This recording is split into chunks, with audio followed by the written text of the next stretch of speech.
للعيلة في لها كرامة. عرفتوا كيف؟ يعني هذا أنا عم بشوفه. من بعد الدراما اللي طلعت بين سيدرا وشهد، فجأة بتطلع زوجة شيرو وبتصدم الكل بردها. فهذا الأسلوب أسلوب حدا ضعيف شخصية، أسلوب حدا لئيم.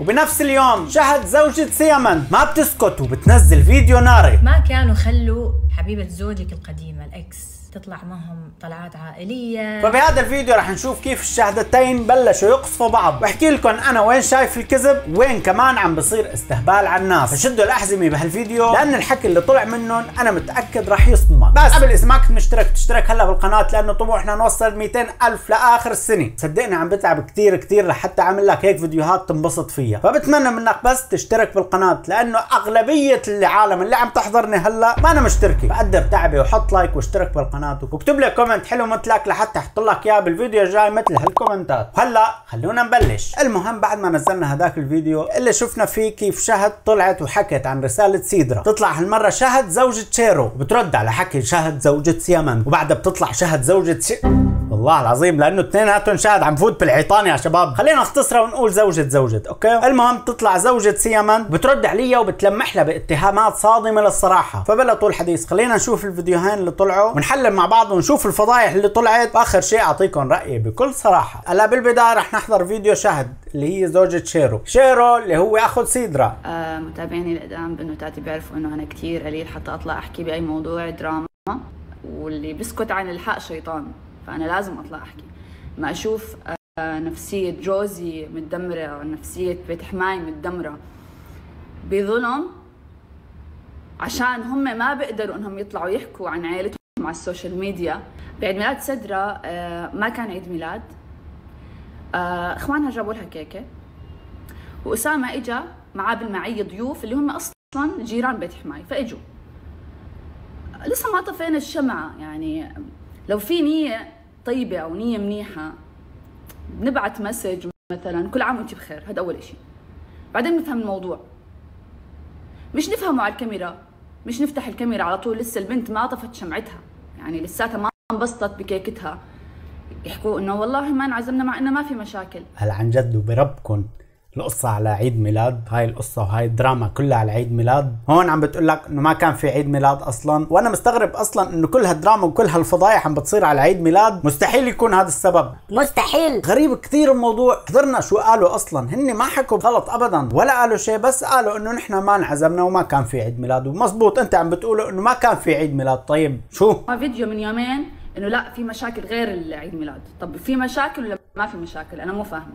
نحن اللي بدنا نسألكم، نحن اللي عم نحضر بدنا نسألكم. واحد بتقول لك ما في مشاكل، واحد بتقول لك في مشاكل. نحن وين نروح؟ رح نرجع لهذا المشهد بعد شوي، ركزوا فيه منيح. كي انه كل العائلات بصير فيها هوشات وبتطابشوا وبتضاربوا، صح، بس لسه احنا قبل ما نفهم الموضوع نطلع نخلي الناس تهاجم البنت بعيد ميلادها عشان فريمتين على سناب شات. بلشتوا هيك تحسوا بصداع، جتني دوخه صح؟ بعد شوي بتفهموا القصه كامله شو يعني فريمتين. بعد هذا اللي صار المسج اللي انتم شفتوه تاع سدرا، انا كشاهد مثلا او انتم او اي حدا طبيعي بوصلوا هيك مسج، اذا كان عن جد شخصيته قويه بروح يواجه، بروح بمسكها من شعرها، بروح بضربها، بروح بحاسبها، خلي جوزي يحاسبها. ليش لحتى تعملي هيك؟ ليش؟ شوفوا انتم برأيي الاسلوب بالرد كيف بيكون. تعلمي، بتروح بتضربيها، بتروح بتشديها من شعرها، بتروح بتخلي جوزك يحاسبها. ما بتعملي هيك وبتطلع على السوشيال ميديا وبتحكي هالحكي. عيب. ايه بس والرسالة وصلت لها المخلوقة.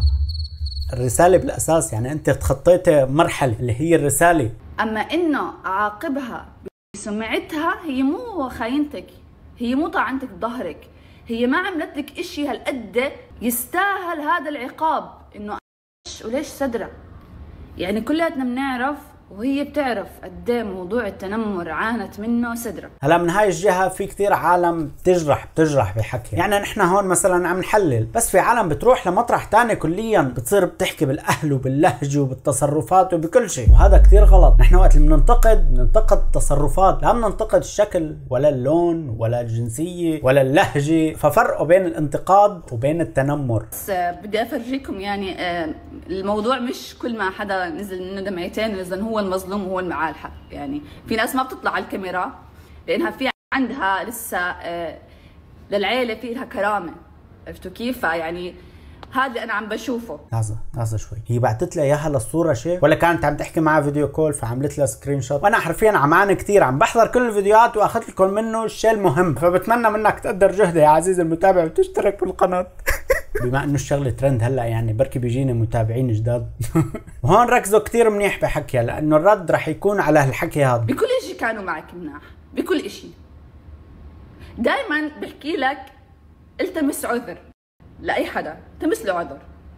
انتم ما التمستوا شيء، انتوا على طول بتشغلوا الكاميرا. استنوا هون بس بدي اوقف هون شوي وعلق. هلا باي عذر بحق لها تبعت هالرساله اصلا لا شهد؟ يمكن طلع هالشيء عن عصبيه مثلا من سيدرا لحتى طلعت وبعتت لها هيك. شهد من جهه ثانيه عم بتقول انه هو فكرته مقلب اصلا الحكي اللي انبعث، يعني اكيد ناطره ساعه وساعتين لحتى يجيها الرد انه هذا ما انه مقلب، فلهيك يمكن طلعت وحكت هالحكي. بالاعراس كلياتها البوكسات النا احنا الي والها وللبنات بكل مناسبة موجودة، حتى ممكن تكون متواجدة أكتر مني، بس لا، هو غلط صغير ممكن يمحي كل إشي ويمحيكي. فهذا الأسلوب أسلوب حدا ضعيف شخصية، أسلوب حدا لئيم، وأسلوب حدا حقود. اوف بلش القصف يا شباب. شو هذا؟ اذا على الكاميرا عم تحكي هيك، شو ممكن يكون خارج الكاميرا او خارج الكواليس؟ شو حاكين؟ كفي صار في حماس بالموضوع. عارفين مين الشخص يعني سدرة، لانه اللي بقلبها على لسانها، انفعالية، بس بنفس الوقت ما بعرف كيف يعني من بيست فريند وصحبات. امتى ما بدنا بنكون بيست فريند وصحبات واخوات، وامتى بدنا لا مرت خالي، انا هي مرت الخال. اوكي، على عيني وعلى راسي. هلا بالنسبه لي اكيد وقت المزح بيكون مزح ووقت الجد بيكون جد، يعني وقت المشاكل في احترام، وقت المزح اصلا والحياه العاديه بيكون رفقه، حتى الام والاب ممكن يصيروا رفقه بايام المزح. عم بتقول انه سيدرا اصلا انفعاليه واللي بقلبها على راس لسانها، في اي شيء بتفكر فيه دغري بتبعته. طيب اذا بدنا نحكي من هالجهه فينا نعتبر مثلا انه شاهد كمان انفعاليه وطلعت حكت هالشيء على السوشيال ميديا، مزبوط؟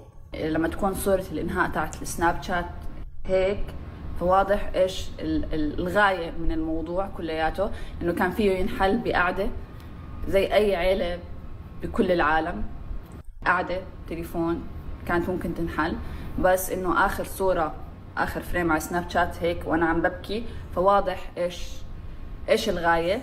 هدول الفريمين اللي عم قلكن عنهم، كانت هي عم بتعلق على صورة شاهد على سناب شات، كانت اخر شيء مثل ما قالت، احط لكم اياها هون او هون، مثل الصورة المصغرة اللي بتشوفوها على اليوتيوب نفسها هي على سناب شات، بتكون اخر شيء اذا بتنزلوها. على كل حال خليكم معي للنهاية لحتى تعرفوا رأيي بكل صراحة. كلاتنا بتهمنا رزقتنا، كل حدا بالعالم، بس مو انا عشان كم قرش زيادة انسى اهلي، انسى عائلتي، انسى ذكرياتي معهم، ادعس على كل اشي، ما احاول اصلح زي البشر الطبيعيين اللي كل العيال بصير فيها طوشات وهوشات و ما حفظتوا خط للرجعة للاسف. يعني كيف هان عليكم انا ما بعرف. مع حق انه بالنهايه 3/4 العالم و3/4 العيال بصير معهم هيك مشاكل، بس ما بتبين هالشيء على السوشيال ميديا. بس حظهم ان هدول كانوا عيله واثنين مشهورين، فاي مشكله بتصير على السوشيال ميديا بتبين لهالعالم دغري، بتبين. اذا ما تصوروا مع بعض يعني اكيد في مشكله، واذا صوروا مع بعض يعني حبايب وقراب وبحبوا بعض كتير. اوكي، هلا من بعد ما شفنا راي شهد اللي هي زوجة شيرو اخوها لسيدرا، ومن بعد هدول ستوريات بنفس اليوم تطلع شهد بترد عليها بهالستوريات هاي، والحكي اللي حكيته خطير جدا. ما بدي احرق لكم شو صار، بس اللي راح تسمعوه بعد شوي راح يصدمكم وبغير كل شيء، بغير نظرتكم لكثير امور. طبعا بس حبيت اطلع واطمنكم عني اولا. ثانيا حبيت اعتذر لانه انتم شفتوني بهذا الشكل اللي انا طلعت فيه اخر مره، لانه مو هذا الشكل اللي انتم متعودين عليه ولا اللي انا متعودة عليه.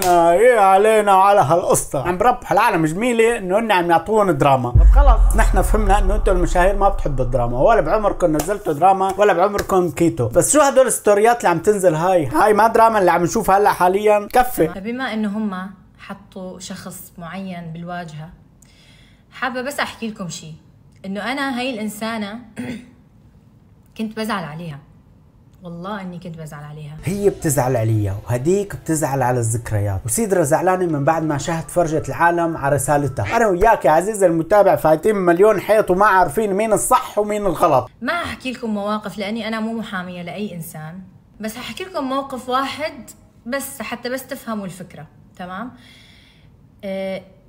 انتي لو فعلا هم بيحبوكي وبيخافوا على مشاعرك، ووحدة منهم انتي، تمام؟ ما كانوا خلوا حبيبة زوجك القديمة الأكس تطلع معهم طلعات عائلية، سفرات.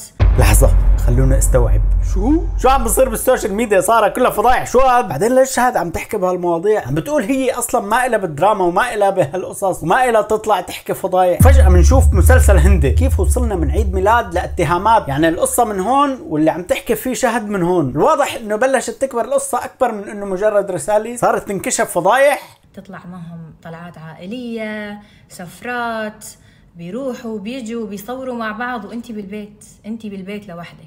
بس انا اليوم فهمت انه انت ليش متحمله، وليش اليوم انا فهمت هذا الشيء، انه انت ليش متحمله وليش طلعتي حكيتي اللي حكيتيه اليوم وليش فهمت كل هاي الامور. لانه باختصار لانه هي بحاجه انه هي ما تعمل اي شيء ثاني، لانه بس اذا حكت اي شيء حتكوني اوت، رح تكون اوت برا. فانت بحاجه للشهره، بحاجه للماني، بحاجه للاكسبلور، بحاجه انه انت تصوري تشيلي الموبايل وتحطيه بوجههم دائما، واخر فريم دائما هم دائما حتى تكوني اكسبلور وفلوس وكذا. عم بترد لها الحكي اللي حكته عنها انه هي اصلا طلعت عملت هيك من شان الترند، فهي عم بتقول لها انه اصلا انت عم تستغليهم لحتى تطلع ترند ومشان الفلوس ومن شان المصاري. بشكل غير مباشر على ما يبدو عم بتقول لها انه انت مصلحجي، يعني اصلا انت معهم بس من شان الترند. من قبل ما انت تكوني على السوشيال ميديا، انا وسيمان عندنا قناه من اكبر القنوات ومن اعلى المشاهدات ومن دون مساعده اي انسان، واي احد يحكي لكم غير هذا فهو كذاب. بدكم الحق للصراحه، يعني انا كنت شوف فيديوهات لسيماند ولشهد قبل ما يكون في تيك توك وقبل ما يكون سناب شات وقبل ما يكون في انستغرام وهالريلز وهالقصص، بس كانوا على اليوتيوب، فكانوا فعليا مكسرين الدنيا وقتها. تعرفون شيء؟ الناس ما عرفت انه احنا بيناتنا صله قرابه بيننا وبين هاي العائله متخيلين الا من 2-3 سنوات. حتى لما عرفوا تفاجئوا انه احنا نقرب بعض، تفاجئوا. فوين انه طول عمرهم لما حكيتي انه طول عمرهم بيدعموكم وجابوا لك بوكس شو يعني هاي الاشياء على فكره واحد عيب يحكي عنها يعني. والله العظيم ما احد بوكس شو في قلبه؟ ذهب، مصاري، شو في قلبه البوكس؟ ما فهمت. اكتبوا لي رايكم تحت، مين الروايه اللي حسيتوها اقرب للمنطق؟ انت ضعيفه وكان في 100 مليون طريقه تحلي الموضوع، جيبيها من شعرها. يعني شو هالاسلوب؟ يعني اسمعوا، انا هاي مو شخصيتي. يعني بدل ما انت ترد خليت السوشيال ميديا كلياتها ترد، كل واحد بتحسوه بشد الحبل لإله. وانا لهلا مصر وبرجع بسال ليش شهد لحتى تطلع وتفرج العالم على السوشيال ميديا هاي الرساله، وليش لحتى تحكي عن الاكس تبع زوج هديك القديم انه كانت تطلع معه وهي اصلا بالبيت. بعد هاي النقطه رح لكم شيء كثير مهم. عادي هي انهارت وارسلت هيك رساله، عادي شيء يعني الانسان ما ينهار. طب انا الرساله مبعوثت لي انا مو من حقي انهار؟ انا مو من حقي؟ يعني هي طلعت الرساله منها كانهيار، صح؟ طب ما انا كنت منهاره وعلي 100 ضغط وعندي 100 امور واشياء عم تصير بحياتي، اشياء صعبه. هذا جواب للسؤال اللي سالته قبل شوي، انه هي لو ما عندها ضغوط وعندها مشاكل وفي قصص صايره معها كثير بحياتها لحتى تطلع وتحكي على السوشيال ميديا هالحكي. يعني الفيديو اللي نزلته هي بالاول هو ردة فعل لفعل، لو ما مبعوث الرساله من الاول. طلعت حكت عني انه انا انسانه حقوده، انسانه مؤذيه، انسانه ضعيفه. هي دخلت يعني للعائله من 1.5 سنة 2. يعني انا طول 1.5 سنة او 2 ما في بيني وبينها غير سلام. كنت بعرف انه رح يطلع احد ويرد، اوكي. اكيد صار اجتماع، اكيد اجى مدير الاعمال. الخيار وقع عليكي انت، انه انت تطلعي تحكي، انت تكوني بوجه المدفع، لانك انت طرف ثالث، لحتى اذا صار اي انتقاد اي شيء انت اللي رح تكوني بوجه المدفع. القصه صار فيها قانون، فشكل شهد فهماني القصه وفهماني لوين بدها تروح. اللي عم يصدمني ما الشيء اللي انحكى، الطريقه اللي عم ينحكى فيها القصه انه هذا شيء طبيعي، بس في قدامهم ملايين عم تحضر. انا ضد كل اللي بيصير حاليا من تنمر، ان كان بالكلام ولا ان كان بالشكل ولا ان كان باي شكل من الاشكال. ضده ورح اضل ضده للابد حتى لو شو ما كان. فحابه انه بليز نوقف كل اللي بيصير حاليا، الفيديوهات، الاشياء اللي بتصير. هلا هون بنوصل لرأيي بكل صراحة، الشيء اللي صار شكله تسرع بتسرع، وتصرف طايش وتصرف كتير غلط، يعني مشكلة عائلية ما لازم تطلع للعلن، خلص كنتوا بعاد وكل واحد لحاله، فليش لحتى تفوتوا المتابعين بهاي القصص؟ انا ماني عم بفهم. الواضح انه شاهد يمكن عنده قصص كتير فيها تحكيها، بس هي عم بتحاول تلمح، تكب كلمات، تكب حكي، تكب فضيحة من هون، عملة من هون، اتهام من هون، بس لحتى ما تحكي بشكل مباشر. فاذا حابب ومهتم بهالمحتوى اللي عم قدمه ومهتم بالتطورات اللي ممكن تصير لقدام، اشترك بالقناة لحتى ما يروح عليك شيء عزيزي المشاهد، وبشوفك بالفيديو الجاي. سلام.